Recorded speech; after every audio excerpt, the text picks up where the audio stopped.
The first thing Alpha King Adrian Blackwood lost was not his throne. It was the chair beside it. The royal banquet had been shining for hours by the time Emily Harper noticed no one had saved her seat. Gold lanterns burned above the great hall. Crystal glasses caught the candlelight. Nobles laughed beneath painted ceilings while warriors in black ceremonial armor stood along the marble walls. At the center of it all sat Adrian Blackwood, ruler of the Northern Territories, feared Alpha King of the Blackwood Crown. His presence filled the room without effort. One lifted hand, and servants moved. One glance, and councilmen lowered their voices. One quiet command, and even powerful men remembered how small they were. Beside him stood the High Council. Beside them sat visiting nobles. Beside the nobles, allies, generals, elders, women in silver gowns whose names Emily had spent all afternoon memorizing so Adrian would not have to. And beside Adrian's throne, where the Luna's chair should have been, there was nothing. No cushion, no silver place card, no glass waiting, no sign that anyone had expected Emily Harper to sit there at all.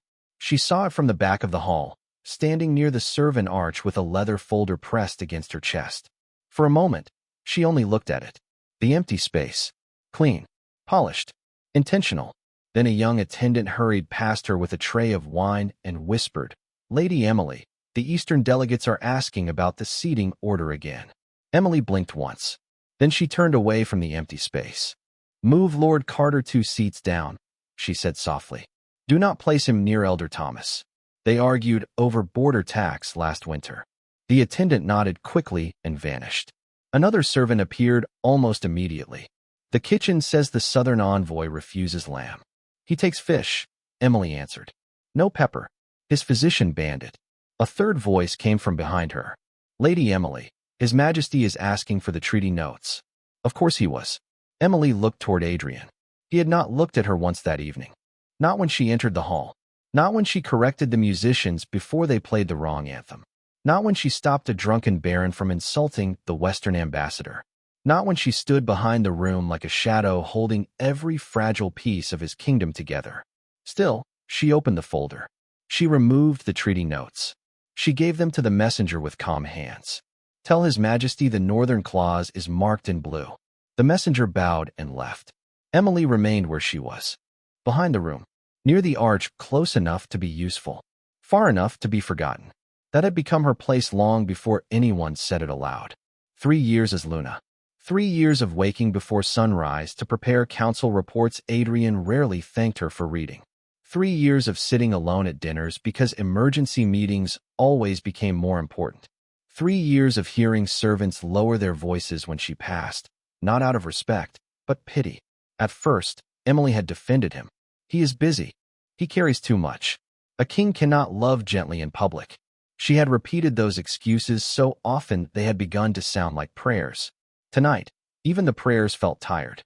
Across the hall, Adrian leaned back in his throne, dark hair falling neatly against his brow, black coat embroidered with silver thread. A noblewoman beside him laughed at something one of the generals said. Adrian smiled faintly. Emily felt the smile before she understood why it hurt. Not because it was warm, because it was easy.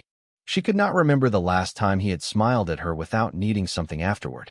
A servant brushed against her sleeve by accident and gasped. "I'm sorry, my lady." "It's all right." The girl hesitated, looking from Emily to the missing chair. Emily saw the question in her face. She answered before it could be asked. "Go. They need you." The servant obeyed. Emily stayed still. The banquet grew louder.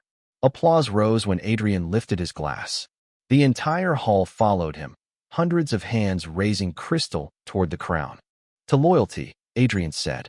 His voice carried beautifully, deep, controlled, certain, to those who stand beside the throne. The room drank. Emily did not, because no one had handed her a glass, and because the space beside his throne was still empty. The palace had learned to depend on Emily Harper in the same way it depended on candlelight. Quietly, constantly, without gratitude until something went dark. She knew which councilmen lied with their left hand closed. She knew which border lord smiled before making threats. She knew which servants were too frightened to admit they had made mistakes, and which mistakes would become scandals if she did not fix them before dawn. No one called that power.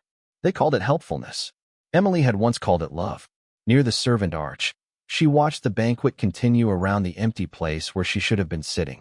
A musician missed a note. The Southern envoy's wife frowned. Emily noticed both before anyone else. She crossed the edge of the hall without drawing attention. Not hurried, not visible, just present enough to prevent damage. Second violin, she murmured as she passed the conductor. Too sharp. The man's face paled. He adjusted immediately. At the far table, Lord Carter began turning toward Elder Thomas, already lifting his wine with the careless smile of a man about to reopen an old insult. Emily reached them before the first word landed. "My lord," she said softly, "the Western ambassador asked for your opinion on the river treaty." Lord Carter brightened, distracted by importance. "Did he?" "He did." He stood at once. Crisis avoided. Another small fire put out before the king ever saw smoke. That was what Emily did. She kept Adrian's world from embarrassing itself. She kept his crown polished. She kept his enemies comfortable enough not to become bold. She kept his allies fed, flattered, seated correctly, and convinced that the Blackwood court was effortless. Effortless. That word almost made her smile. Nothing about it was effortless. A page hurried toward her with panic in his eyes. "Lady Emily, the Northern delegation says their treaty copy is missing the seal." "It is not missing," Emily answered. "It is in the blue folder beneath the second tray in the council alcove. Bring it through the side passage. Do not run." The boy swallowed. "Yes, my lady." He left. Emily looked back toward the throne. Adrian had not moved. He sat like a king carved from winter, dark and untouchable, accepting praise as though praise were weather. A noble leaned close to speak. Adrian listened with half his attention. His fingers rested around his glass. Calm, certain, unbothered, because he could afford to be, because Emily was watching everything he did not. For years, she had told herself that mattered. He trusts me, she used to think. He needs me. He knows I am here. But trust without tenderness had become labor. Need without love had become a chain. And being known only for usefulness was a slow kind of disappearance. A woman in pale gold passed behind Emily and whispered to her companion, not softly enough, "Is that her?" "The Luna? I thought she would be beside him." "So did I." A small laugh followed. Not cruel enough to confront. Not kind enough to forget. Emily kept walking. Her face did not change. That was another skill the palace had taught her. How to hear pity and continue breathing. How to hear laughter and continue serving. How to stand beneath a title no one honored and not let her hands shake. At the refreshment table, she found the missing silver goblets before the steward admitted they had been misplaced. Near the balcony, she sent 2 guards to the east corridor because the visiting prince's escort had wandered too close to the private wing. At the central aisle, she corrected a herald before he announced Lady Whitmore by her dead husband's name. All of it happened quietly. All of it mattered. None of it reached Adrian. Once, years ago, he would have noticed. Or maybe Emily had only wanted to believe that. Back then, when their bond was new and the court still watched her with curiosity instead of indifference, Adrian had looked for her in rooms. His eyes would find her across crowded halls. Briefly, privately, like an answer. She had built whole winters out of those glances. Now, his gaze passed over the hall and stopped everywhere except on her. A cheer rose near the throne. Someone had made a toast to the strength of the Blackwood crown. Adrian stood. The room followed. Chairs scraped. Silk rustled. Every face turned toward him. Emily stood too. Not because anyone expected her to. Because old habits obeyed faster than pride. Adrian lifted his glass again. "The strength of a kingdom," he said, "is not in softness." The hall listened. "It is in order. Discipline. Loyalty. Loyalty." Emily felt the words settle against her ribs. Heavy. Familiar. Used. Adrian's gaze moved over the crowd. For one brief second, it passed near the servant arch near her. Almost. Then it moved on. "To those who serve without needing to be seen," he finished.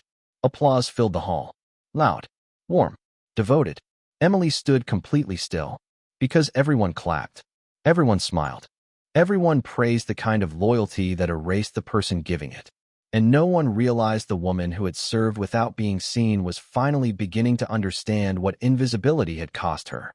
An hour before the banquet began, Alpha King Adrian Blackwood had touched the necklace at Emily Harper's throat like it still meant something. That was the cruelest part. Not the empty chair. Not the whispers. not the way the court had learned to look through her. The cruelest part was that, before the night began to take its shape, he had given her one more reason to stay. Emily had been standing in her chambers with the final guest list in her hands when Adrian entered without knocking. He never knocked. Kings did not ask permission from rooms that belonged inside their own palace. Still, her breath had caught when she saw him in the mirror. Dark formal coat, silver crown clasp at his shoulder, blackwood signet on his hand, the scent of winter rain and cedar following him in. For a moment, she forgot the cold dinners, the unanswered notes, the way his side of the bed had remained untouched more nights than she could count. For one foolish second, she only saw the man who had once looked at her beneath the first snow of their mating season and said, "Stay beside me, Emily. I trust no one else." Back then, she had not understood that being trusted could become another word for being used. Adrian stopped behind her. His gaze met hers in the mirror. "You're not dressed." Emily looked down at the pale blue gown laid across the bed, still untouched. The Eastern delegation changed their arrival order. I had to rewrite the seating chart. You should have given that to a servant. I did. A pause. Then I corrected what they missed. Adrian said nothing to that. He rarely did when her competence saved him inconvenience. Instead, he stepped closer and reached toward her neck. Emily went still. Not afraid. Worse. Hopeful. His fingers brushed the silver necklace resting against her skin. A thin chain. A small moon-shaped pendant. The first gift he had ever chosen for her himself. Not through an advisor. Not through a jeweler instructed by council tradition, but with his own hand. At least, that was what she had believed. The necklace had arrived during their first winter as mates. No note. No ceremony. Just a velvet box on her dressing table and Adrian standing by the window, pretending not to watch her open it. She had worn it almost every day since. Even on days he forgot to look at her. Especially on those days. Now his thumb rested briefly against the pendant. "You still wear this," he said. Emily's heart moved before she could stop it. A small, traitorous thing. Of course. His eyes lifted to hers in the mirror. For a heartbeat, the room felt quieter than it should have. The servants outside disappeared. The banquet waiting below disappeared. The years between them almost disappeared. Almost. Adrian adjusted the clasp, turning it so the pendant sat perfectly at the center of her throat. "There," he said. "Better." Such a small word. Better. Not beautiful. Not mine. Not stay. But Emily had lived for years on fragments smaller than that. She had taught herself to survive on half-glances, brief touches, practical concern, sentences that could be mistaken for tenderness if she tilted her heart the right way. Adrian's hand lowered, but he did not step back immediately. "Stay close tonight," he said. Emily looked at him through the mirror. The words entered her carefully, slowly, like a key placed into an old wound. "Do you need me?" His expression did not change. I may. Not yes. Not always. Not more than anyone." Still, something inside her softened, because she was tired and because longing made even poor offerings look generous in candlelight. "I'll be there," she said. Adrian gave a short nod, as though the matter had been settled, as though her presence had never been in question. Then he turned toward the door. Halfway there, he stopped. "Emily." She turned too quickly. "Another foolish thing." "Yes." His gaze moved over her face, unreadable. For one dangerous second, she thought he might say something real, something that would reach back through the distance between them, something that would explain why he had been colder, later, quieter, farther, something that would give her permission to keep believing. Instead, he said, "Do not let Lord Carter sit near Elder Thomas." Emily held the smile before it could break. She pinned her hair. She touched the silver pendant once before leaving her room. And when she entered the banquet hall later and saw no chair beside his throne, she told herself it was a mistake. When he did not look at her, she told herself he was busy. When the court whispered, she told herself whispers could not kill what was real. But now, standing near the servant arch while applause rolled through the great hall for loyalty, order, and invisible service, Emily felt the necklace against her skin like a hand closing slowly around her throat. "Stay close tonight. I may need you." The words returned. Different now. Colder. Clearer. He had not asked her to stay close because she mattered. He had asked because something in his kingdom might go wrong. And Emily Harper, as always, was expected to fix it before anyone noticed. The first public wound of the night came wrapped in laughter. It should have been small. A careless question. A drunken noble. A room too warm with wine and permission. But some humiliations did not need size to become fatal. They only needed witnesses.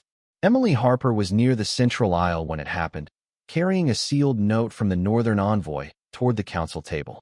The banquet had settled into that dangerous hour when important men began mistaking cruelty for charm. Servants moved faster. Guards watched harder. The music grew louder, as if sound alone could cover whatever pride decided to spill. Adrian sat at the head of the hall, one hand around his glass, silver crown catching firelight. He looked calm. He always looked calm. That was part of what made him terrifying. Nothing seemed to reach him unless he allowed it. Not anger. Not fear. Not longing. Not her. Emily stepped around a cluster of laughing nobles, her folder pressed close to her chest. The silver necklace at her throat felt colder now, though the hall was warm. She had almost reached the council platform when Lord Whitaker's voice rose above the music. "Your Majesty," he called, too loudly. The room softened around the edges. Not quiet yet. Interested. Whitaker was old blood, rich territory, a man whose loyalty came with conditions and whose insults often wore the shape of jokes.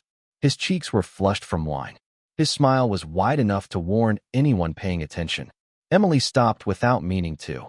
Adrian turned his head slightly. "Yes, Lord Whitaker." Whitaker lifted his glass toward the servant arch, but his eyes found Emily. Of course they did. Men like him always knew where to aim when they wanted attention. "I was only wondering," he said, voice carrying easily, "whether Lady Emily is still considered your Luna tonight, or merely the woman who keeps your papers in order." The laughter came before the silence. Quick, sharp, ugly around the edges. A few nobles covered their mouths with gloved hands, pretending surprise while enjoying every second. One councilman looked down into his wine. Another smiled, and then remembered not to. Emily stood in the center aisle with the sealed note in her hand. For one heartbeat, she did not move. Not because she was shocked. She had heard worse in corners. Not because she did not understand. She understood too well. She stayed still because some small, exhausted part of her waited for Adrian. One word. That was all. Not a declaration. Not affection. Not an apology for the empty chair. Just one cold command from the Alpha King to remind the room that she was not something they were allowed to laugh at. "Watch your mouth. Enough. She is my Luna." Any of those would have done. Any of those might have kept the last fragile thread inside her from snapping. Adrian looked at Whitaker, then at the room, then, briefly, at Emily. His gaze did not stay. It touched her like a door closing. The hall waited. Emily waited too. Adrian lifted his glass and spoke with the same controlled ease he used when settling trade disputes. "Lady Emily understands her duties." Silence did not fall immediately. It hesitated, as if even the room needed 1 second to decide whether he had truly said that. Then Lord Whitaker laughed. Loud. Relieved. Permission granted. The others followed. Softly at first, then more openly. Because the king had not defended her. Because the king had defined her. Duties. Not place. Not honor. Not bond. Duties. Emily felt the words settle over her shoulders like a servant's cloak. A few faces turned toward her, curious now, hungry for reaction. They wanted wounded pride. Tears. Anger. A trembling exit. Something dramatic enough to make the moment entertaining instead of cruel. Emily gave them nothing. Her fingers did not tighten around the note. Her mouth did not shake. Her eyes did not lower. That was the only mercy she still had left to give herself. She walked forward. Not fast. Not slow. Just steady. The path to the council table felt longer than it had minutes ago. Every step passed through laughter that pretended not to be laughter. Through pity that pretended not to be pity. Through the heavy understanding that no one in that room would respect a woman her own mate had declined to protect. She reached the platform and handed the sealed note to the council secretary. "For Elder Rowan," she said. Her voice was calm. Too calm. The secretary took it with both hands, unable to meet her eyes. "My lady," he whispered. Emily turned away. Behind her, Whitaker was still speaking, encouraged by survival. "I meant no disrespect, of course. Of course. Cruel men always said that after disrespect had already done its work." Adrian's answer was lower this time, meant for the table, but still clear enough to reach her. Emily knows better than to take offense at court humor. Court humor. Emily stopped again, only for half a breath. The necklace rested against her throat. The same necklace Adrian had adjusted with his own fingers 1 hour earlier. There. Better. Now she understood what he had meant. Not cherished. Not seen. Presentable. Useful. Properly placed. Better. The music resumed after someone signaled the musicians. Conversation rose carefully, then comfortably.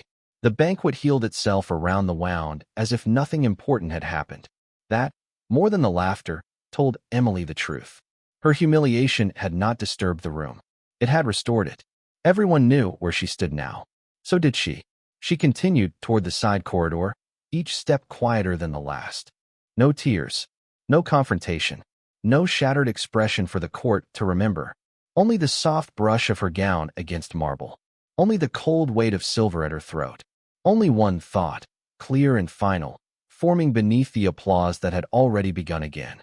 A woman could survive being ignored for years. But not the moment she realized the man beside the throne had taught everyone else how to ignore her too. The second wound did not come from laughter. It came from truth. After the banquet resumed, Emily Harper walked through the side corridor with the kind of calm that did not belong to peace.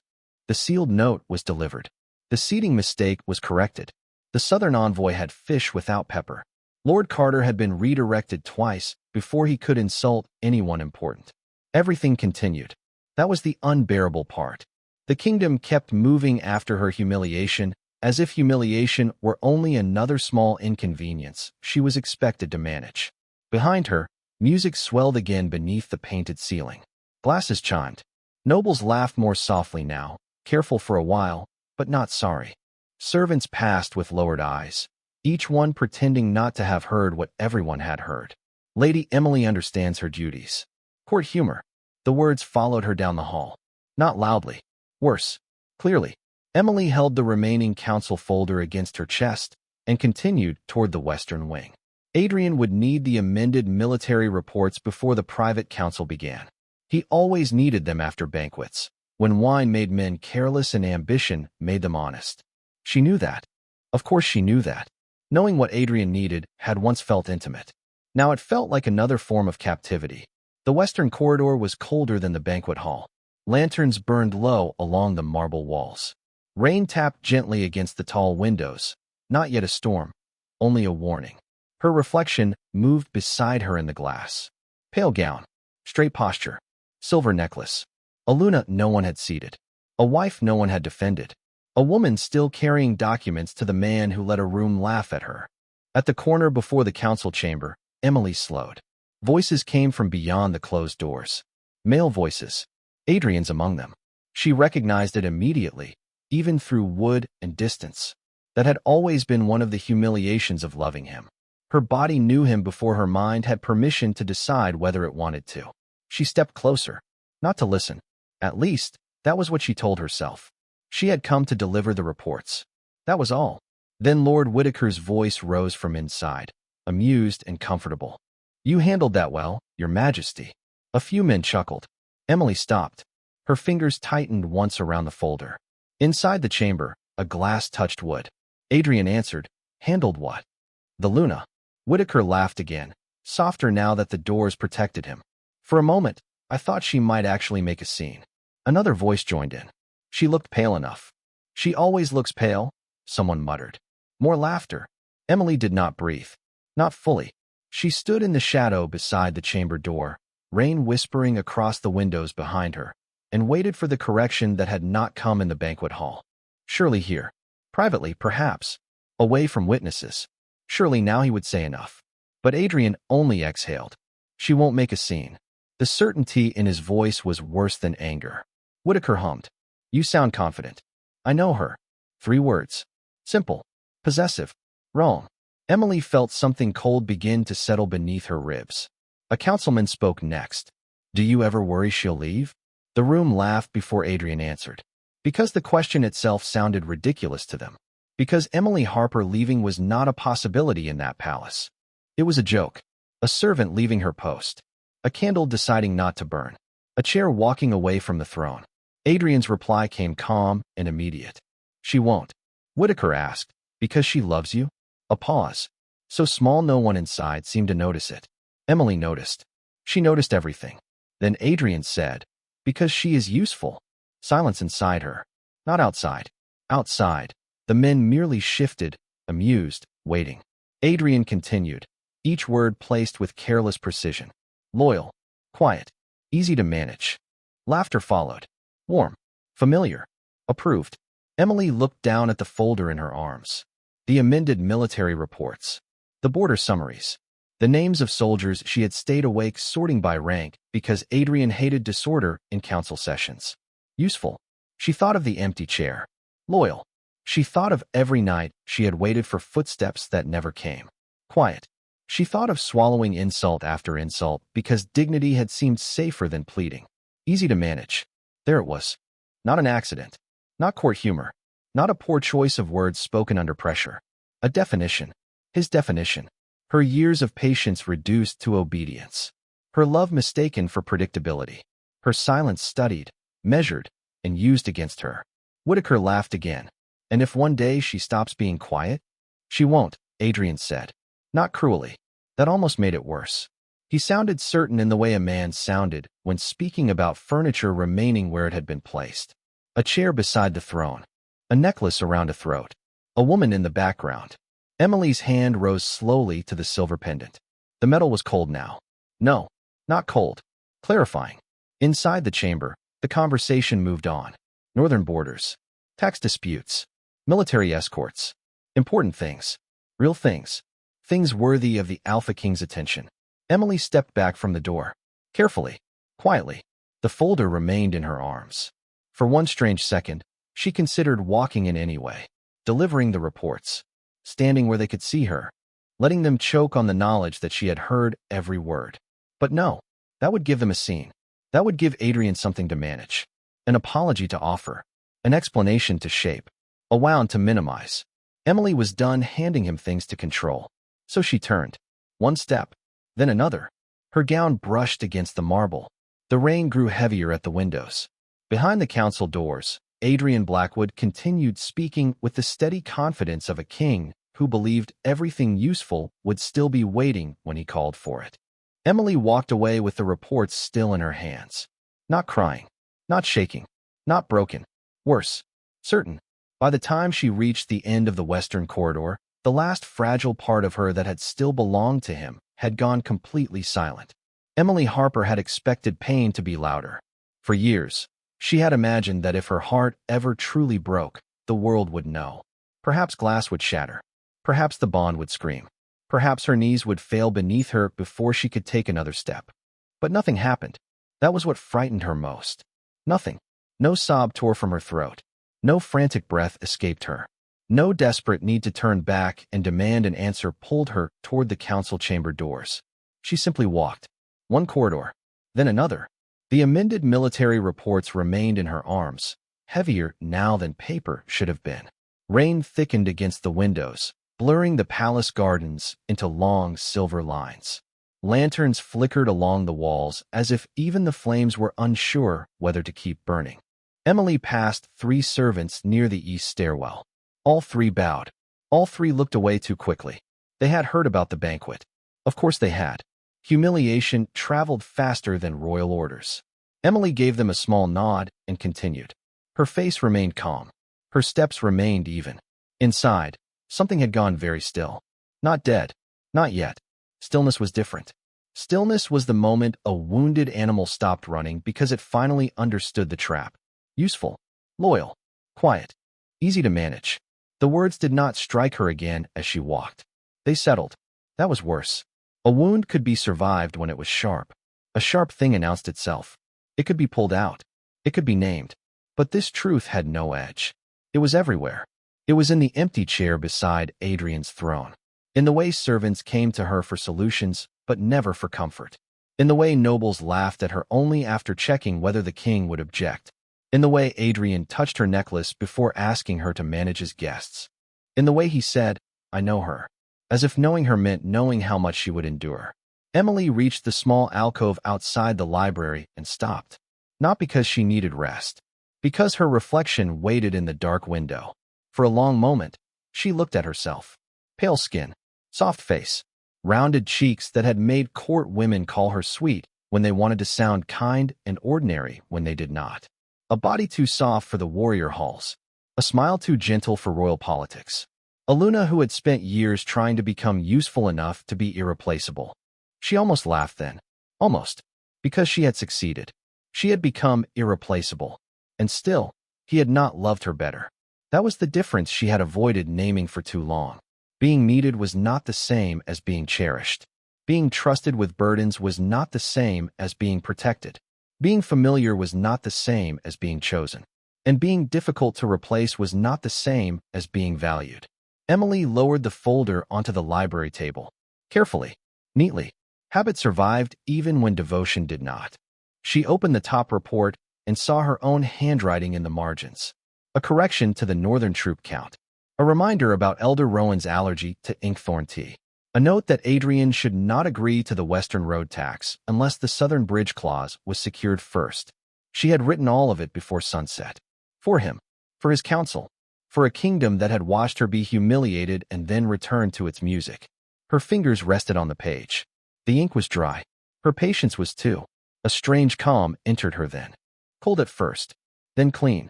It spread through her chest where grief should have been, clearing space around every old excuse she had carried for him. He is busy. He is burdened. He does not know how it looks. He did not mean it. He will notice one day. One by one, the excuses loosened. Then fell. Emily did not mourn them. She was too tired to mourn lies that had required so much maintenance. From somewhere below, applause rose again in the banquet hall. Distant. Muffled. Another toast. Another performance of loyalty. Emily closed the report. The sound did not hurt anymore. That surprised her. Then she understood why.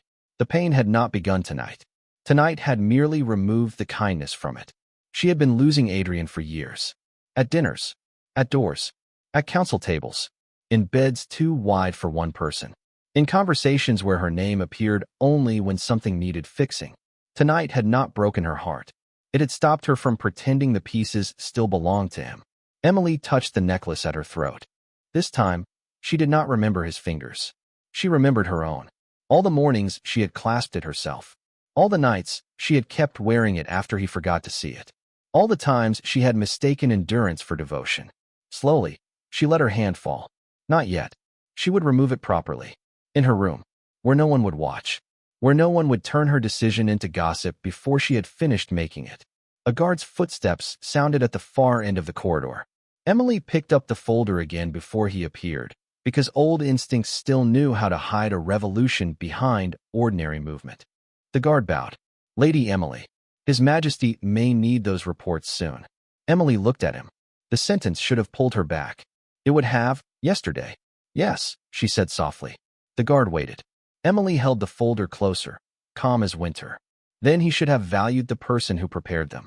The guard went still. Not because she had raised her voice. She had not. Because for the first time in years, Emily Harper had said something that did not make his king's life easier.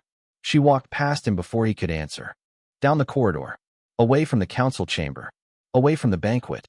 Away from the empty chair. Every step felt strangely quiet. Not empty. Quiet. There was a difference. Emptiness was what Adrian had given her. Quiet was what she chose now. By the time Emily reached the royal wing, her decision was no longer forming. It was finished. She would not beg. She would not explain. She would not stand before the Alpha King and ask him why he had turned her love into a convenience. She already knew why. Because she had allowed him to believe she would stay no matter how little he gave. That ended tonight. Before sunrise, the palace would still be standing. The throne would still be occupied. The banquet hall would still smell of wine, wax, and expensive flowers. But the woman who kept its pulse steady would be gone. And this time, no one would be warned before the silence arrived. Adrian Blackwood found her before she reached her chambers. Not in the banquet hall. Not beside his throne. Not waiting near the council doors with the reports he had expected to receive. In the royal wing corridor, beneath the long row of silver-framed portraits, Emily Harper heard his footsteps behind her and knew him before he spoke. That was another thing she hated tonight. How easily her body still recognized him. The measured pace. The weight of command in each step. the quiet that moved with him because even the palace seemed to make room for its king. Emily. She stopped, not because he ordered it, because she chose to. The distinction mattered now. Rain traced the tall windows beside her, turning the moonlight thin and gray. The corridor was empty except for them. Far below, the banquet still breathed music through the floors, distant enough to feel like another life. Emily held the folder against her chest. She did not turn immediately. Behind her, Adrian's steps slowed. Why did you leave the council reports in the library alcove? So that was what had brought him. Not the insult, not the laughter, not the way she had walked out of the hall with her face too calm. The reports. Of course. Emily turned then. Adrian stood several feet away, still dressed in black ceremonial formal wear, silver thread catching the lantern light across his shoulders. His expression was controlled, but not empty. There was a faint crease between his brows. Irritation, perhaps. Confusion. Not regret. Not yet. Regret required understanding, and Adrian had always been slow to understand pain that did not threaten his crown. I was on my way to retrieve them, Emily said. It was not a lie. Not completely. His gaze moved over her face, searching for something familiar enough to command. You should have brought them directly. Yes. The answer was too simple. His eyes sharpened. Is something wrong? Emily almost looked toward the banquet hall, toward the chair that had not existed, toward Lord Whitaker's laughter, toward the council chamber where her name had been turned into a tool and passed around like a cup of wine. Instead, she looked only at him. No, Adrian's jaw tightened slightly. You are lying. No, she said softly. I am finished. The corridor changed. Not visibly. No storm broke through the windows. No candle went out. No guard stepped from the shadows. Still, something shifted. Adrian heard it. His wolf heard it faster. Emily saw the smallest change in his posture. A stilling. A warning beneath the skin. Finished with what? She gave him the folder. He took it automatically. That was the terrible beauty of habit. For years, she had placed order into his hands, and he had accepted it without seeing the person offering it. Tonight was no different. Except it was the last time. With tonight, she said. Adrian glanced down at the documents, then back at her. Emily. Her name sounded different in his mouth now. Careful. Lower. Almost human. Earlier, it would have moved her. Earlier, she might have stayed for the softness of one syllable and called it proof.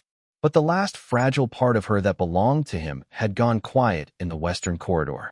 There was nothing left for his voice to reach. I heard enough, she said. A pause. Rain tapped harder against the glass. Adrian's expression closed by instinct. A king preparing defense before apology. What you heard was not meant for you. Emily looked at him for one long second. That sentence should have hurt. Instead, it clarified. Neither was respect, apparently. His eyes darkened. Do not twist my words. I don't need to. Her voice remained calm. You made them very clear. For the first time, Adrian did not answer immediately. He looked at her as if waiting for anger to arrive. For tears. For the wounded accusation, he could meet with explanation. But Emily gave him neither. She only stood there with her soft face, her pale gown, the silver necklace at her throat, and an expression so quiet it unsettled him more than shouting would have. You were humiliated, he said finally. Not a question. A discovery. Too late, and too small. Emily almost smiled. No, Your Majesty. I was introduced. His brows drew together. To them, she continued. To myself. To the place you gave me and allowed everyone else to see. That is not what tonight was. It is exactly what tonight was. His hand tightened around the folder. You know court politics. I know cruelty when it is protected by silence. Another pause. This one longer. Something in Adrian's face shifted at that. Not guilt. Not fully. But impact. As if one word had landed somewhere his armor did not cover. Silence. He had used it for years without knowing it had weight. Emily stepped slightly to the side. Adrian moved before thinking, blocking her path. Where are you going? The question came too quickly. Too sharp. Emily noticed. So did he. For a heartbeat. The Alpha King looked less like a ruler and more like a man who had reached for a door and found no handle. To my room. At this hour? It is my room. His gaze swept over her face again, then down to the folder, then back. You are angry. Yes. The honesty made him still. Emily continued. But anger is not why I am walking away. Then what is? She looked at the man she had loved through absence, excuses, and lonely winters. She looked at the king who had called her useful, the mate who had not defended her, the wolf who had mistaken patience for surrender. And when she answered, her voice did not break. Respect. Adrian stared at her. Emily stepped around him. This time, he did not stop her. Not because he understood, because he was beginning to sense that if he touched her now, something final would happen between them. She walked past him with the same steady grace she had used all night. No running, no sobbing, no dramatic farewell. Only the sound of her gown brushing against marble and the rain striking the windows beside them. Behind her, Adrian spoke once more. Emily. She paused, but did not turn. His voice was lower now, uncertain in a way she had never heard from him. I meant what I said earlier. In your chambers. The necklace at her throat felt suddenly heavy. Emily closed her eyes for one brief second. There. Better. Stay close. I may need you. When she opened them, the last of the old hope was gone. Yes, she said quietly. That is the problem. Then she continued down the corridor, leaving Alpha King Adrian Blackwood standing alone with the reports in his hands, finally holding something she had given him after it was already too late to matter. Emily Harper packed, as if she were preparing for an ordinary morning. That was how she knew the decision was real. No shaking hands. No frantic movements. No drawers torn open in rage. The palace slept around her in polished silence while the last music from the banquet faded beneath the rain.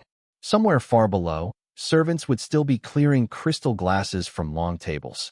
Councilmen would still be praising the strength of the Blackwood crown. Adrian would still be standing in some corridor with reports in his hands, trying to decide which part of her calm had unsettled him. Emily did not wait for him to decide. She closed her chamber door softly, then locked it, not because she feared he would enter, because for once, she wanted a boundary in a room that had never truly belonged to her. Her chambers looked untouched by the night. The pale curtains moved gently near the open window. The bed was perfectly made. The fireplace had burned low. On the vanity, rows of jewels caught the candlelight in cold little sparks. Gifts, offerings, decorations for a Luna the court liked better when she was silent. Emily crossed to the wardrobe and pulled out a small leather travel bag. One cloak, 2 dresses, a plain wool shawl, practical boots, a coin pouch she had kept hidden behind a loose drawer panel since the 2nd year of their mating. Not because she had planned to leave then, because some part of her had known a woman should always have enough money to choose a door. She placed each item carefully inside the bag. Nothing royal, nothing ceremonial, nothing Adrian's council could claim belonged to the crown. The blue banquet gown stayed hanging in the wardrobe. The silver-threaded cloaks stayed folded. The Luna crown remained on its velvet stand near the window, untouched and faintly ridiculous in the dim light. Emily looked at it for a moment. 3 years ago, the court had watched Adrian place it on her head. He had not smiled. She had told herself kings did not smile during sacred rites. Now she understood he had simply never learned how to look grateful for what had been given to him. She turned away from the crown. The necklace came last. Her fingers rose to the clasp at the back of her neck. For one moment, they paused. Not because she wanted to keep it, because removing a symbol was sometimes harder than surviving what it represented. The small moon pendant rested against her throat, warm from her skin. She remembered the first winter. The velvet box. Adrian by the window. Her own foolish happiness filling the room so completely she had not noticed how little he had said. A gift could be a promise. Or a leash. It depended on the hand that used it. Emily unclasped the chain. The pendant slid into her palm. So light. Strange. How something so small had weighed on her for years. She carried it to the vanity and placed it in the center of the polished wood. Not thrown, not broken, returned. Beside it, she placed the royal chamber key. The sound of metal touching wood was soft. Final. She considered leaving a note. Only for a second.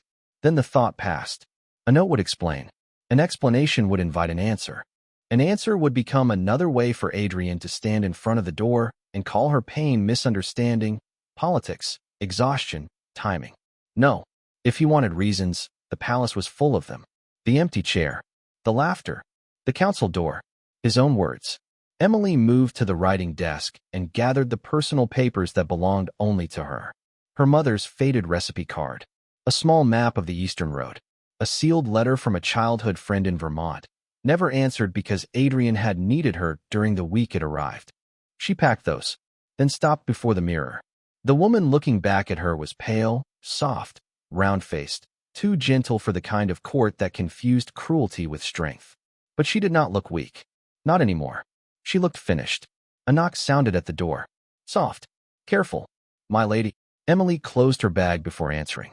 Come in, Nora. The young maid stepped inside and froze at the sight of the travel bag. Her eyes moved to the vanity, to the necklace, to the key. Understanding arrived before words did. You're leaving? Yes. At this hour? Yes. Nora's throat moved. Should I inform His Majesty? Emily looked toward the rain-dark window. Below, the courtyard stones were already shining wet beneath the lanterns. No, a pause. Then, quieter, he is occupied. Nora's eyes filled, but she did not cry. Perhaps she had served Emily long enough to understand that tears would make this harder, not kinder. Are you coming back? Emily lifted the bag strap over her shoulder. The room seemed to hold its breath. The crown by the window, the necklace on the vanity, the key beside it, all the little witnesses to a life she was choosing not to carry. No, Emily said. Not cruelly, not dramatically. Simply. Nora stepped aside. She did not try to stop her. That kindness almost hurt. Emily crossed to the eastern wall, pressed the hidden latch behind the narrow bookshelf, and listened as the old stone panel shifted open. The passage beyond smelled of dust, rain, and cold air. Freedom rarely smelled romantic. Sometimes it smelled like damp stone and fear. Emily looked back once. Not at the crown. Not at the jewels. Not at the bed where she had spent too many nights alone. At the empty space near the hearth where she used to stand, waiting for footsteps that rarely came. Then she extinguished the final candle. The room fell into darkness behind her. Before dawn, Emily Harper stepped into the hidden passage without a letter, without a farewell, without permission from the man who had mistaken her silence for permanence. And as the wall closed softly at her back, the palace lost the woman who had been keeping its heart beating. It just had not noticed yet. By morning, the palace began to fail in small ways. Not loudly, not all at once. A kingdom did not collapse because one woman left before dawn. At least, that was what everyone would have said. First, the tea in the council chamber was wrong. Elder Rowan took one sip, went pale, and set the cup down with shaking restraint. Who prepared this? The servant beside the cart froze. It is the usual blend, my lord. It has inkthorn in it. Silence moved around the table. Not dramatic. Uncomfortable. Everyone knew Elder Rowan's throat swelled at inkthorn. Everyone knew because Emily Harper had written it on every banquet, council, and diplomatic preparation sheet for 3 years. Except this morning, no sheet had been placed beside the tea service. The servant stammered an apology. Adrian Blackwood said nothing. He sat at the head of the council table, one hand resting against the sealed reports Emily had given him the night before. His face was calm, but there was a tightness at the corner of his jaw that had not been there when the meeting began. Then the Northern ambassador arrived 10 minutes early. No one had prepared the river clause. The military escort was sent to the wrong gate. Lord Carter was seated beside Elder Thomas, and within 6 minutes, they were arguing over border tax loudly enough for the Western delegation to hear. A royal page brought Adrian the wrong treaty copy. A herald announced Lady Whitmore by her dead husband's name. By the time the third mistake reached the council chamber, Adrian's fingers had stopped moving against the table. Where is Lady Emily? The question was quiet. Everyone heard it. The chief steward bowed too quickly. I believe she has not come down yet, Your Majesty. Adrian looked at him. She is never late. The steward swallowed. No one answered. That was the first moment unease entered the room. Not fear. Not yet. Just the faint recognition that something familiar had failed to appear where it had always been. Adrian stood. Chairs scraped back immediately. My king, an advisor said, the northern delegation is waiting. Let them wait. The advisor fell silent. Adrian left the council chamber with long, controlled steps. 2 guards moved to follow. He lifted one hand without looking back, and they stopped. He did not need witnesses for whatever this was. That irritated him more than it should have. Whatever this was. Emily was upset. That was all. Humiliated, perhaps. Angry. Tired. She had said she was finished with tonight, not with him. Not with the palace. Not with the life she had worn for 3 years with quiet obedience. Respect. The word returned without permission. Adrian pushed it away. He reached the royal wing and found the corridor still. Too still. No maid outside her door. No candlelight beneath it. No soft movement from within. Usually, by this hour, Emily's chambers carried small signs of wakefulness. A servant entering with fresh linens. Pages bringing revised schedules. Emily's voice through the door, calm and precise, correcting the world before it had time to embarrass him. Today, nothing. Adrian stopped before her door. For reasons he did not name, he knocked. Once. The sound felt wrong. He had never knocked on her door before. No answer came. His jaw tightened. Emily. Silence. He opened the door. Cold air greeted him first. The room was not destroyed. That would have been easier. Destroyed meant anger. Broken glass meant impulse. Torn drawers meant someone could be followed, calmed, held, reasoned with. But Emily's room was clean. Too clean. The bed was made. The wardrobe stood half open. The vanity had been cleared of the small things she used every morning. No scattered jewels. No overturned chair. No letter left dramatically across the pillow. No signs of panic. Only absence. Careful. Intentional. Final. Adrian stepped inside slowly. The air smelled faintly of rain and extinguished candle smoke. The pale curtains moved near the open window. On the velvet stand by the glass, the Luna crown remained untouched. His gaze lingered there, then moved. To the vanity. The silver necklace lay in the center of the polished wood. Beside it was the royal chamber key. For a moment, Adrian did not move. The necklace caught the weak morning light. A small moon pendant. The one he had touched the night before. There. Better. He remembered the way Emily had gone still beneath his fingers. Not frightened. Not uncomfortable. Hopeful. The memory struck harder than it should have. Adrian crossed the room and picked up the necklace. The chain slipped cold across his palm. Too light. Too small. Nothing that should have been capable of making his chest tighten. Behind him, the door creaked. Nora, Emily's maid, stood in the doorway with red-rimmed eyes. Adrian turned. Where is she? Nora lowered her gaze. My king, his voice sharpened. Where is Emily? She left before dawn. The words entered the room and changed its shape. Adrian stared at her. What do you mean, left? Nora's hands twisted in her apron. She took the eastern passage. His wolf moved under his skin. Fast. Violent. Too late. Who permitted it? Nora flinched, but her answer was steady in its softness. She did. Silence. Adrian's hand closed around the necklace. The metal bit into his palm. For the first time in years, the room did not feel like Emily's chambers. It felt like proof. The empty bed. The untouched crown. The key returned. The absence of a letter. She had not left him an argument. She had left him evidence. Adrian looked at the vanity again, at the place where the necklace had been set down with care instead of anger. Not thrown. Returned. Something cold moved through him then. Not grief. Not yet. Understanding had not reached that deep. But fear had. Because Emily Harper had not disappeared in tears. She had not run in a fit of wounded pride. She had removed herself from his life with the same quiet precision she had once used to keep it from falling apart. Outside the window, the palace courtyard stirred beneath the gray morning. Servants crossed with baskets. Guards changed posts. The kingdom continued, unaware that its rhythm had already begun to falter. Adrian stood in the center of her empty room, holding the necklace he had mistaken for a gift, and she had returned like a chain. She will come back, he said. The words sounded like a command. No one answered. Not Nora. Not the walls. Not the empty room. And for the first time, Alpha King Adrian Blackwood heard how much of his power depended on someone being there to obey it. Adrian Blackwood ordered the gates sealed 12 minutes after Nora told him Emily had left. 12 minutes. That was how long it took for disbelief to become command. Close every outer gate, he said. His voice carried down the royal corridor, low and dangerous enough that guards moved before they fully understood the order. Send riders to the North Road, the East Road, and the river crossing. No carriage leaves Blackwood territory without inspection. A captain bowed quickly. Yes, Your Majesty. And the Eastern Passage? The captain hesitated. Adrian looked at him. The hesitation died. We will search it now. No, Adrian said. You will search where it ends. The captain's face changed. He understood then. Emily had not wandered. She had chosen a route. She had planned enough to use a passage most nobles did not even know existed.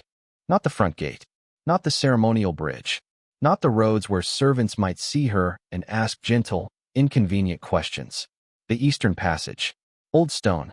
Rain drainage tunnels.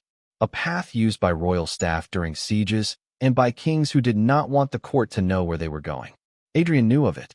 Emily knew of it because Emily knew everything. That thought struck him strangely. Not warmly. Not with admiration. With consequence. For 3 years, he had relied on her knowledge as if it were part of the palace itself. Routes. Names. Allergies. Alliances. Quiet tensions. Hidden doors. 100 small truths that made his reign appear effortless. He had never asked what a woman could do with that knowledge if she stopped using it for him. Now he was learning. The palace moved into panic around him. Boots struck marble. Orders passed from guard to guard. Pages ran with sealed instructions. A council advisor hurried toward him with a pale face. "Your Majesty, the northern delegation is still waiting." Then they can continue waiting. The river treaty. Adrian turned. The advisor stopped speaking. For one moment, the corridor went silent. Adrian had silenced courts before. Enemies. War councils. Rival alphas who mistook diplomacy for weakness. But this silence felt different. It did not rise from power. It rose from disorder. "My king," the advisor said carefully. Lady Emily prepared most of the treaty notes. "We are not certain which copy is final." Adrian's hand closed around the silver necklace still wrapped in his palm. Again, the chain bit into skin. Again, the pain was too small to matter and too sharp to ignore. "Find the final copy. We have searched her desk." "Then search again." The advisor lowered his head. "Yes, Your Majesty." He left. Adrian remained in the corridor. For years, he had believed the kingdom ran because he commanded it. This morning, the kingdom was showing him the difference between command and care. Command closed gates. Care remembered which envoy could not eat pepper. Command sent riders. Care knew which old insult would start a border argument.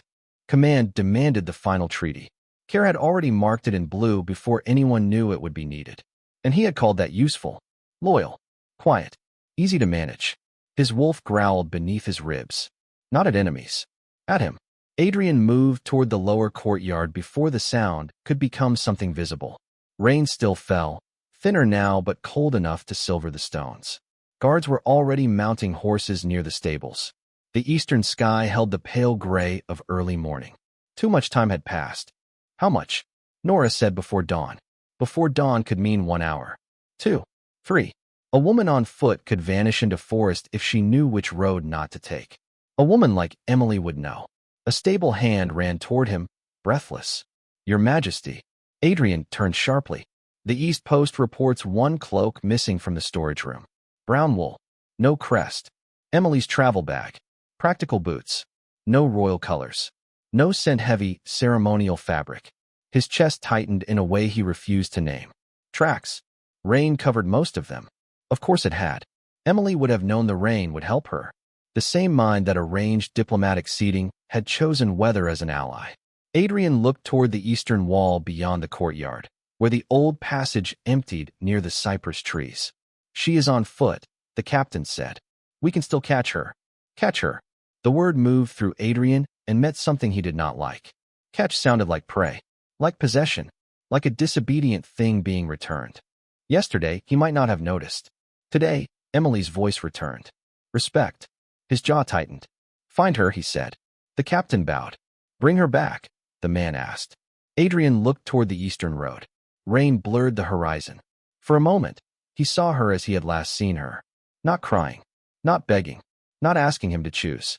Just walking away from him with a calm that made the corridor feel less certain beneath his feet. He remembered saying her name. He remembered telling her he had meant what he said in her chambers. He remembered her answer. Yes, that is the problem. Only now did the sentence begin to open. Slowly, painfully, like a locked door from the wrong side. Adrian had meant that he needed her. Emily had understood that needing her was all he had ever offered. The captain waited. Adrian realized he had not answered. "Find her," he repeated, voice lower. "Do not touch her unless she is in danger." The captain's brows flickered. Surprise. Smart enough to hide it. "Yes, Your Majesty." The riders left within minutes. Hooves struck wet stone. Gates opened only long enough to release them, then closed again behind. Adrian stood in the courtyard until the last rider disappeared into the rain. Around him, the palace continued failing. A page slipped on the steps carrying and signed documents. A steward shouted about the missing seal. 2 councilmen argued near the arch because neither knew which meeting had been postponed. Everything was louder without Emily. More fragile, less certain. Adrian looked down at the necklace in his hand. For the first time, he noticed the clasp had been polished recently. She had cared for it, even after he stopped seeing it. Even after he turned the gift into a collar without meaning to. Perhaps that was the worst part. The cruelties he had meant were fewer than the ones he had not. He had not meant to humiliate her. He had not meant to teach the court to laugh at her. He had not meant to make her love feel like labor. But intentions did not fill an empty room. They did not unlock return keys. They did not bring back a woman who left without waiting to be stopped. Behind him, an advisor approached again, cautious. "Your Majesty." Adrian did not turn. "What?" "We found the final treaty copy." "Good." It was not on her desk. Adrian's grip tightened. "Where was it?" The advisor swallowed. "In the council chamber. Beneath your chair. Marked in blue." She placed it there before the banquet ended. Adrian closed his eyes. Of course she had. Even on the night she decided to leave him, Emily had finished the work. Even wounded. Even humiliated. Even after hearing him reduce her to usefulness, she had made sure the kingdom would survive the morning. The realization did not comfort him. It condemned him. Because a woman should not have to be loyal through the moment she is destroyed. Adrian opened his eyes and looked again toward the eastern road. "She will come back," he had said in her empty room. Now, with the rain washing her scent from the stones and his riders chasing a woman who had every reason not to turn around, the words no longer sounded like command. They sounded like fear. And for the first time since taking the Blackwood throne, Alpha King Adrian Blackwood understood that some doors did not open because a king ordered them to. Some doors stayed closed because the woman on the other side had finally learned she was allowed to lock them. The first rider returned without Emily. Then the second. Then the third. By mid-morning, the rain had thinned into a cold silver mist, the kind that softened tracks, blurred distance, and made every road look as if no one had ever walked it. The eastern gate remained sealed behind iron bars. Guards stood straighter than usual. Servants moved with their eyes lowered. No one laughed in the palace anymore. Not because they understood, because the Alpha King did not. Adrian Blackwood stood in the lower courtyard as the captain dismounted before him. The man's cloak was soaked through.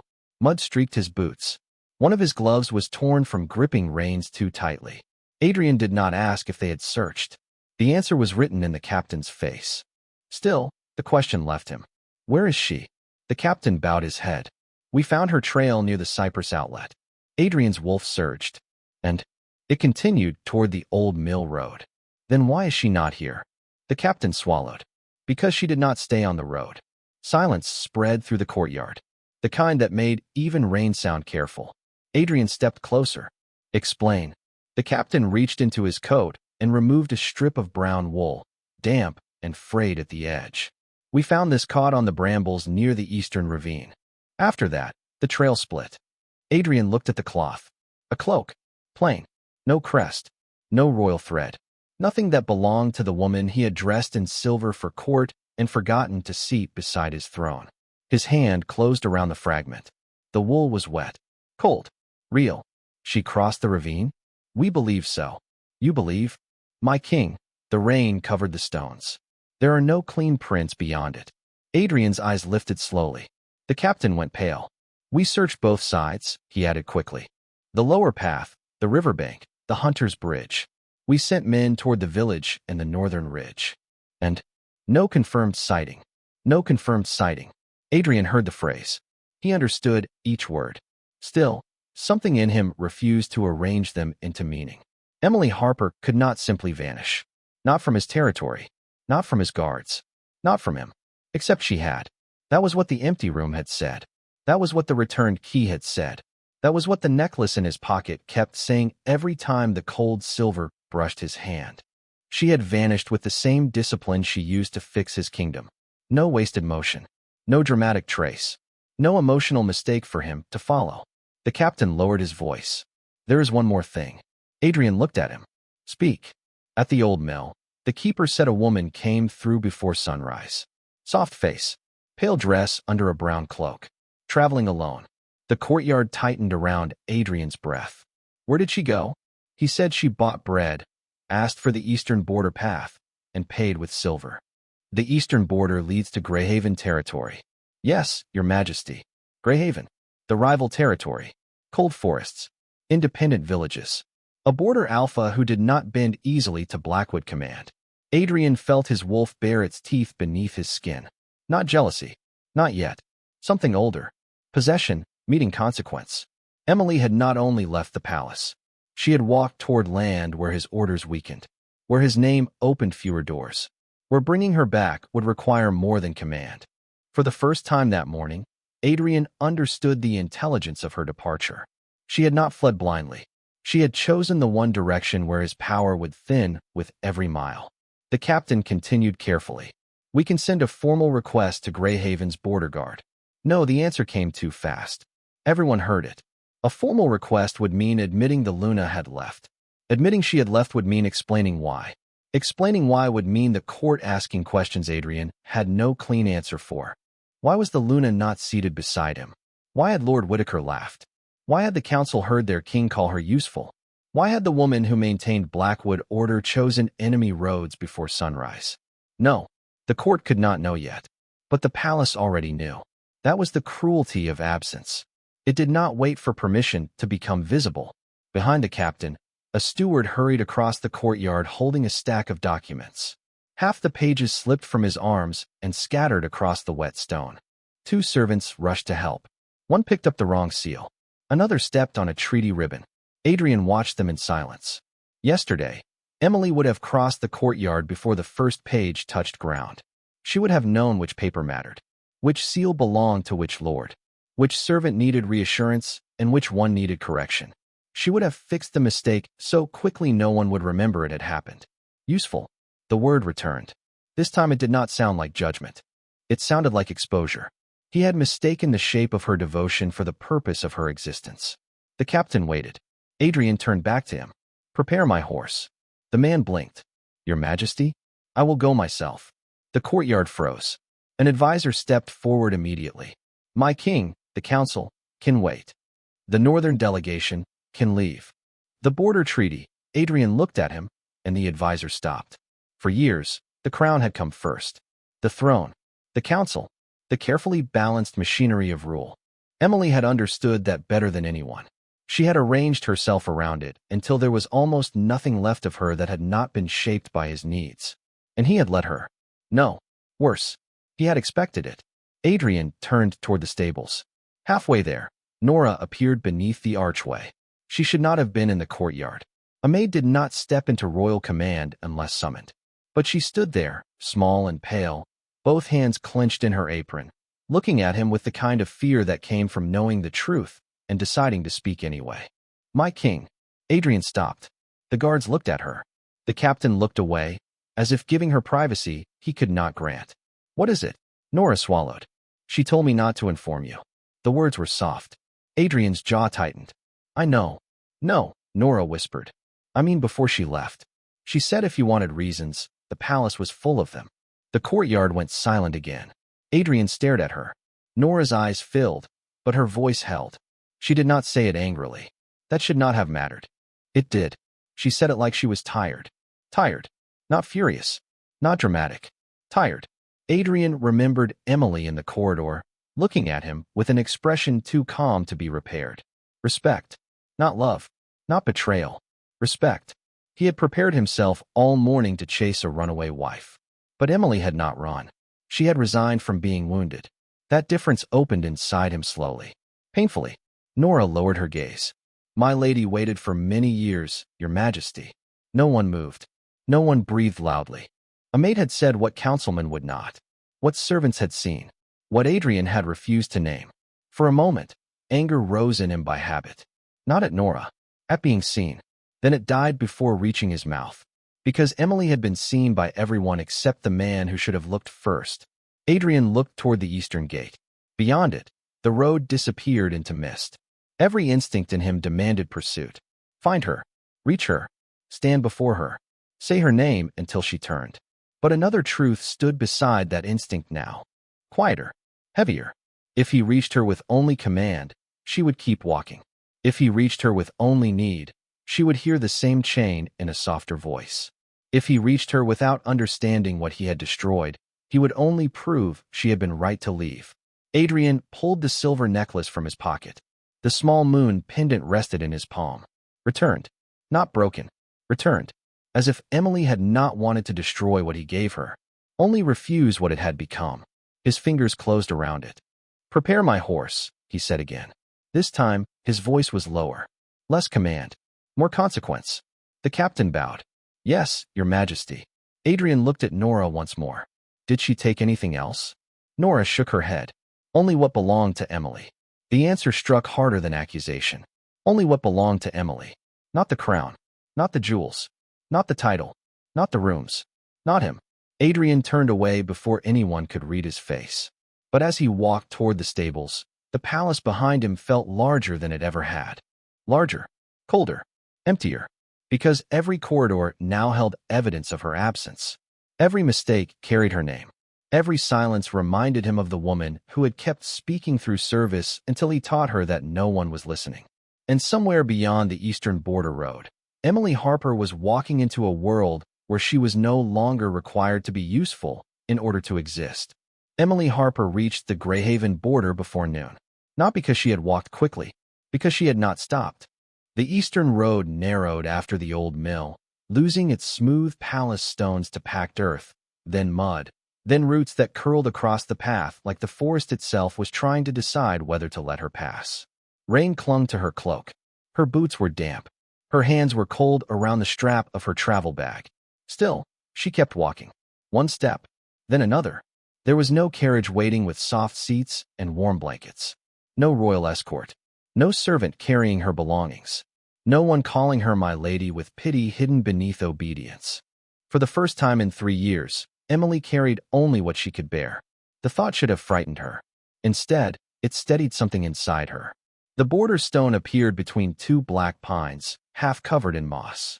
Greyhaven's mark had been carved into it long ago, a silver wolf beneath a crescent ridge. Beyond it, the trees grew thicker, darker, less manicured than Blackwood land, less obedient. Emily stopped before the marker. Behind her, far beyond the curve of road and the rain-softened hills, the Blackwood Palace stood somewhere above the valley. By now they would know. By now, the room would have been opened. The necklace found. The key seen. Perhaps Adrian had already said her name the way kings said names when they expected the world to deliver what belonged to them. Emily looked down at the mud on her boots. She did not feel victorious. That surprised her, though perhaps it should not have. Leaving was not revenge. Leaving was survival after the body finally understood the fire would not stop burning just because she had learned to stand still inside it. A branch snapped ahead. Emily lifted her head. 3 riders emerged from the Greyhaven side of the road, cloaked in dark green and steel. Their horses moved quietly despite the wet ground. The man in front wore no crown, but authority sat on him more naturally than ornament. Broad shoulders, weather-dark coat, a scar cutting through one brow, gray eyes that did not slide past her, did not dismiss her, did not search for a title before deciding how much respect she deserved. He looked at her once, fully, then stopped his horse several paces away. "You are far from Blackwood Palace." Emily's fingers tightened on her bag strap, not from fear. From exhaustion, remembering how many men began conversations by telling women where they should be. "I am aware." One of the riders behind him shifted, but the man in front lifted a hand slightly. The movement was small. The silence that followed abated. He dismounted. Not hurried. Not threatening. Controlled, but not cold. "My name is Rowan Gray," he said. "Border Alpha of Greyhaven." Emily knew the name. Everyone in Blackwood knew it.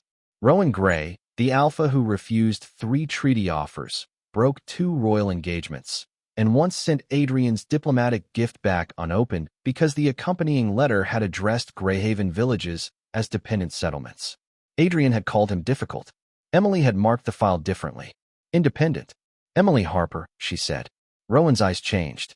Not dramatically. Enough. Recognition. Then restraint. Blackwood's Luna. The title touched the air between them. Emily felt nothing warm from it. Only wait. No, she said quietly. The two riders behind him went still. Rowan did not look away. No. Emily lifted her chin. Not anymore.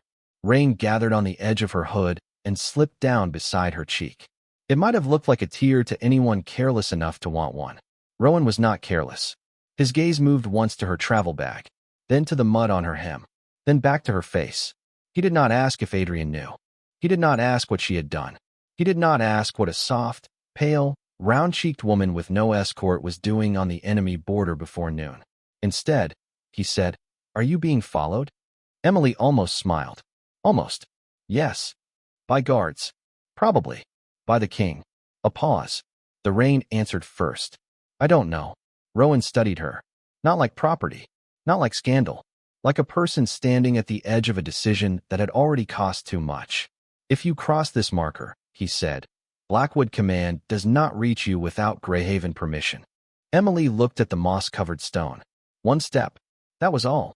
One step between the world where she had been useful and the world where she would have to discover who she was without being needed. Her body ached. Her throat felt raw from unshed words. Her heart was not whole, but her hand no longer reached for the necklace that was not there. That meant something. Behind her, far down the road, a sound carried through the mist. Hooves. Distant. Fast. Rowan heard it too. His riders turned immediately. Emily did not. She already knew the rhythm before she saw him. Blackwood horses. Blackwood urgency. Adrian. Of course he came now. After the chair. After the laughter. After the council door. After the necklace. After the key. After the silence had already done what begging never could. Rowan stepped slightly aside, clearing the border marker from her view. Not pushing. Not claiming. Only making the choice visible. Emily Harper, he said, voice low. Do you request passage into Greyhaven? The question entered her differently than commands did. Not where are you going? Not who permitted it. Not come back. Do you request passage? A choice. Offered plainly. Emily looked at the stone again. Then at the road behind her, where the sound of hooves grew louder. For one final second, she saw the palace in her mind. The empty chair beside Adrian's throne. The silver necklace lying on the vanity. The crown untouched by the window. A life left neatly behind because she had finally stopped confusing endurance with love. Then Emily stepped across the border. Mud softened beneath her boot. Nothing thundered. No bond screamed. No crown shattered. The world did not announce that a woman had chosen herself. It simply made room. Rowan gave one nod to his riders. Escort Lady Harper to Greyhaven House. Emily looked at him. Not lady. He paused, then corrected without offense. Escort Emily Harper. The difference should have been small. It was not. Behind them, the Blackwood riders broke through the mist. Adrian came first. Black horse. Dark coat. No crown. No guards close enough to soften the sight of him. He reined in hard at the border, breath white in the cold air, eyes finding Emily with a force that would have undone her yesterday. Today, it only reached the part of her that remembered, not the part that chose. His gaze dropped to the border stone, then to Rowan, then back to her. Emily. Her name left him rougher than before. Not command this time. Not entirely. Something closer to fear. Rowan did not move between them. He did not need to. The marker did what men often failed to do. It respected the line. Adrian's horse stamped against the wet earth. Come back. 2 words. The old Emily would have heard pain and mistaken it for apology. The woman standing in Greyhaven mud heard absence. No, I was wrong. No, they should not have laughed. No, I should have defended you. No, I made your love into labor. Only come back. Because the palace was failing. Because the reports were missing. Because the chair was empty now in a way even he could see. Emily met his eyes across the border. The rain fell between them like a curtain. No, Adrian went still. The word was quiet. It reached him anyway. His hand tightened on the reins. You are my Luna. Emily felt the old title rise toward her. Heavy. Polished. Hollow. Then she let it fall. I was your convenience. The flinch was small, but she saw it. For once, she wanted him to feel the shape of his own words. Adrian's voice lowered. That is not all you were. No, Emily said. It is all you protected. Silence. Even the horses seemed to quiet. Rowan's riders watched without speaking. Greyhaven trees held their shadows close. The road behind Adrian disappeared into mist, as if the palace itself had finally become uncertain. Adrian looked at her like he was seeing the distance for the first time. Not miles. Damage. Emily, he said again. But this time, her name was not enough. Emily adjusted the strap of her travel bag on her shoulder. Then she turned toward Greyhaven. Not quickly, not cruelly, not because she felt nothing, because feeling something was no longer a reason to return to where she had been erased. Behind her, Adrian spoke once more, voice breaking at the edge of command. She will not keep you safe. Emily stopped. Only then did Rowan's expression sharpen, but Emily lifted one hand slightly. She answered without turning. She does not have to. A pause. Then she looked back over her shoulder. I am not looking for someone to own my safety, Adrian. I am looking for a place where my pain is not treated as a duty. The words settled across the road. Adrian had no answer. Not one that could cross the border. Not one that could undo the empty chair. Emily walked forward. Greyhaven trees opened around the path. For the first time since leaving the palace, she allowed herself one full breath. It hurt. Freedom often did at first. But beneath the hurt, there was space. And behind her, at the border where his power thinned into silence, Alpha King Adrian Blackwood sat motionless on his horse, watching the woman he had called useful disappear into a territory where no one had taught her to obey his name. Adrian Blackwood did not cross the border. That was the first thing Emily noticed. Not because he did not want to. She could see the want in him from where she stood beneath the Greyhaven trees. It was in the way his horse shifted beneath the pressure of his tightened reins, in the rigid line of his shoulders, in the dark, restless movement beneath his skin where his wolf pressed against restraint. Adrian had crossed battlefields with less hesitation. He had stepped into enemy courts without lowering his gaze. He had commanded men who would rather die than bow, and somehow made them bend. But now one moss-covered border stone held him still, not because Greyhaven was stronger, because Emily had chosen the other side. That was the part no crown could solve. Rain softened into mist around them. Rowan Grey stood several steps behind Emily, silent, watchful, giving her space without abandoning her to the weight of the moment. His riders waited farther up the road. No one interrupted. No one translated her pain into politics. No one told her to be reasonable. Across the marker, Adrian looked at her as if the world had become unfamiliar. Emily, he said. Her name sounded different now. Stripped. No command wrapped around it. No expectation. No careless certainty that she would answer simply because he had spoken. For years, she had wanted to hear her name from him like that. Like it cost something. Now it came too late to save what his silence had already spent. She did not move back toward him. Adrian's gaze dropped briefly to her throat. Empty. No silver pendant. No visible claim. No soft little moon resting where his fingers had touched hours ago. His expression changed when he saw the absence. Not much. Adrian had spent too long teaching his face to serve the crown. But Emily knew him. She had always known him. The smallest break near his mouth. The slight narrowing of his eyes. The way his breath did not fully leave his chest. He saw the missing necklace and understood, finally, that she had not forgotten it. She had returned it. There were mistakes this morning, he said. Emily almost closed her eyes. Of course. The palace first. The system first. The failures he could name before the wound he caused. The tea, he continued, voice lower. The treaty copy. The seating order. The ambassador's clause. A bitter tenderness moved through her. Not for him. For the woman she had been. The woman who would have turned back at that tone and helped him repair everything. Even after being broken by the very room she kept from collapsing. I know, she said softly. Adrian's face tightened. You knew that would happen.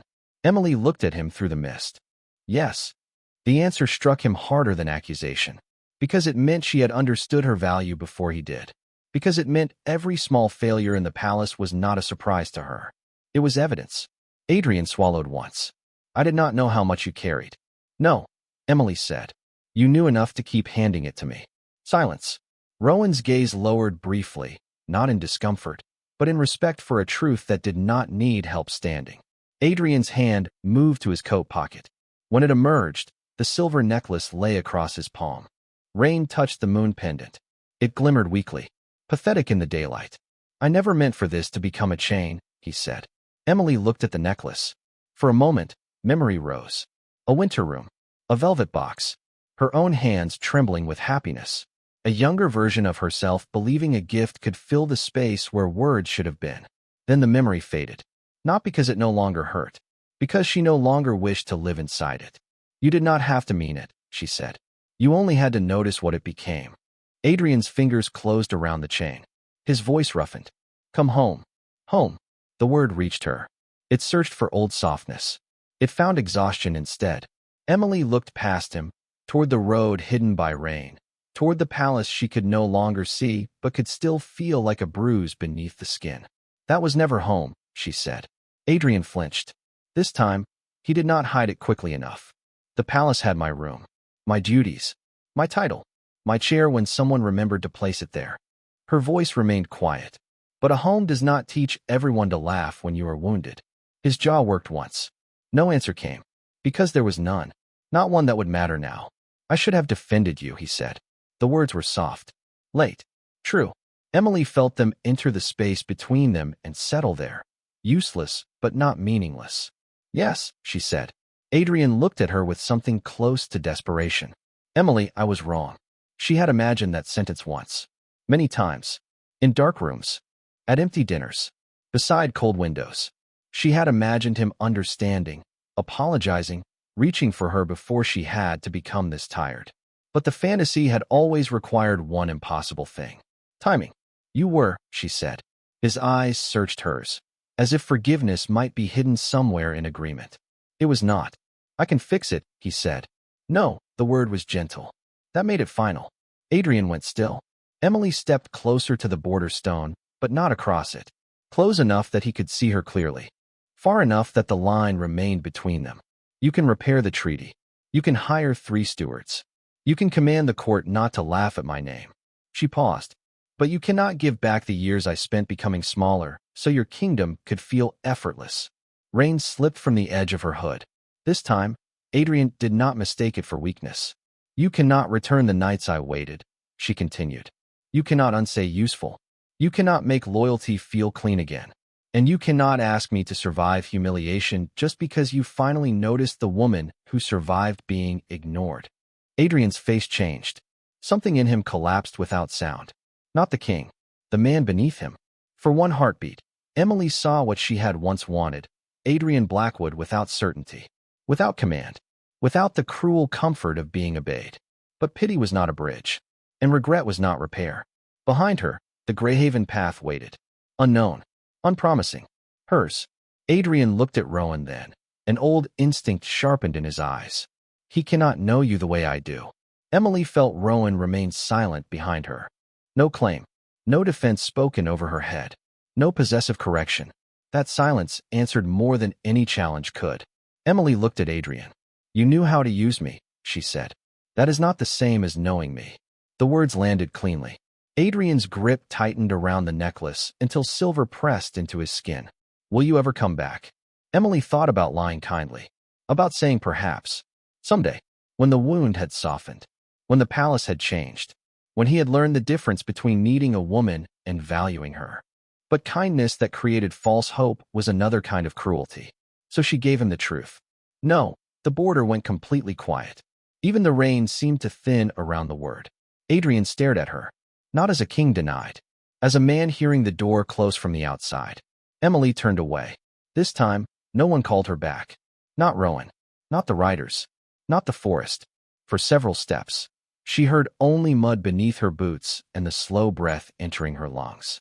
Then Adrian's voice reached her one last time. I loved you. Emily stopped. Not because the words changed anything. Because once, they would have changed everything. She looked over her shoulder. Adrian sat motionless beyond the border, dark against the pale mist, the necklace still caught in his hand. Perhaps he had loved her. In the incomplete way powerful men sometimes loved what made their lives easier. In the quiet way of someone who assumed presence meant permanence. In the selfish way of a king who believed a woman could be neglected and still remain grateful for being chosen once. Emily did not hate him for it. That surprised her too. Hate would have tied her to him. And she was tired of chains. Maybe you did, she said. But you loved me too quietly to protect me, and too late to keep me. Then she continued walking. Rowan fell into steps several paces behind her, far enough not to crowd, close enough to make the road feel less dangerous. He did not speak until the trees had swallowed the border from view. When he did, His voice was even. There is a room at Greyhaven House. It is not a title. It is not a claim. It is only a room. You may leave it whenever you wish. Emily kept walking. A room she could leave. The offer hurt in a place kindness had not touched for years. Thank you, she said. The path opened ahead, gray and green beneath the fading rain. Emily did not know what waited there. She did not know whether Greyhaven would become refuge, or beginning, or only the first place she learned how to breathe without asking if someone needed her. But for the first time in years, not knowing did not terrify her. Behind her, beyond the trees and mist and border stone, Alpha King Adrian Blackwood remained on the wrong side of the line, holding a necklace that no longer belonged to anyone. He had lost many things before. Battles, allies, land, trust. But this was different. Because Emily Harper had not been taken from him. She had not been stolen. She had not been claimed by another man. She had simply understood her worth before he did. And by the time he learned to call it love, she had already chosen a life where she did not have to be useful to deserve a place beside the fire.